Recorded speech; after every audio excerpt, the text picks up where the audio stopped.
بسم الله الرحمن الرحیم به نستعین. عزیزان محترم، قرآن ته کستر کې وغړوي، حدیثو ته، د معصومینو سنت و سیرت ته اتفاق اتحاد وحدت باندې انتهایی زور ورکړی شوی دی، واجباتو نه ګڼلی شوی دی چې وی معاشرې کې یو واجب کار مؤمنینو منځ دا دی چې هغه اتفاق و اتحاد څخه زندگی تیره کړي. دې حوالې څخه زه مختصرا یوې آیې ته اشاره وکړم چې کله موسی پیغمبر پروردګار عالم کوهي تور ته وغوښتلو چې هغه ته صحیفې ویر کړي، نو واپس کله راغللو عجیبه حالت یې ولیدلو.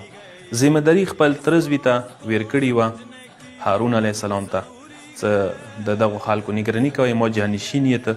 کله راغلو نو ویل یې ده چې سامري ګوسله جوړه کړې دی، غوڅکای چې هغه یې سوني نه جوړ کړی و چې هغه پرستش کېدو، هغه عبادت کېدلو، هغه ته به خلکو سرونه ټیټول. نو خلکو ته ویله چې قرآن آیا دی هذا الهکم و اله موسی، سورې طه 88 نمبر آیا چې دی تاسو پروردګار دی، موسی پروردګار انده دی. دې ټایم کې موسی پیغمبر ډېر سخت غوسه شو، اخذ برأس اخیه یجره، دی خپل ورور هارون یو ترز وای هارون یې سر نه روانې و، کش یې کو څه ویلې دسې داسې شوي دي، خال د ویلې داسې پرېښلي دي.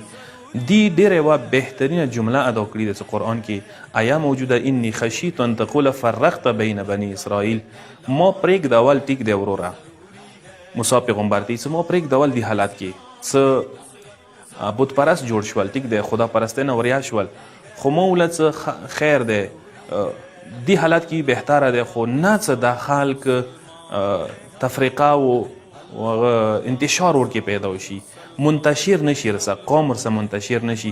یعنی یوه نتیجه ته نخستی شو څه ګوسله پرست یعنی بت پرستی کې څه وو، یعنی که متحد و دا ډیره بهتره دی، ته پوزیشن مضبوط دی، تا داسې انسان خدا پرست جوړ شي، خپلو منځو کې لنجې دعوې جګړې وي، تفریقه خدای نه خوښوي، پروردګار عالم یې نه خوښوي.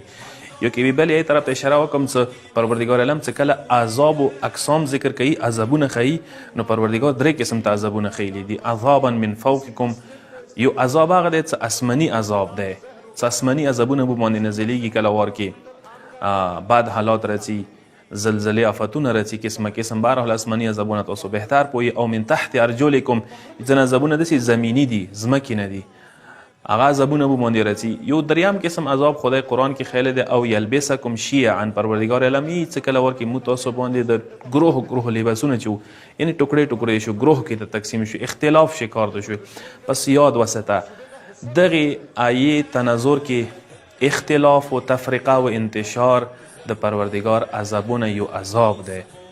لذا موږ تاسو پکار دی هر صورت کې کلی وطن کې هر علاقې کې زندگی کوو، اختلاف نه، تفریقې نه، انتشار نه پکار دی، ځان وساتو چې دا د الهي عذاب دی، پروردګار عذاب دی. خدای دې مقام مذهب علاقه دغه عذاب نه محفوظ وساتي. والسلام علیکم ورحمة الله وبرکاته.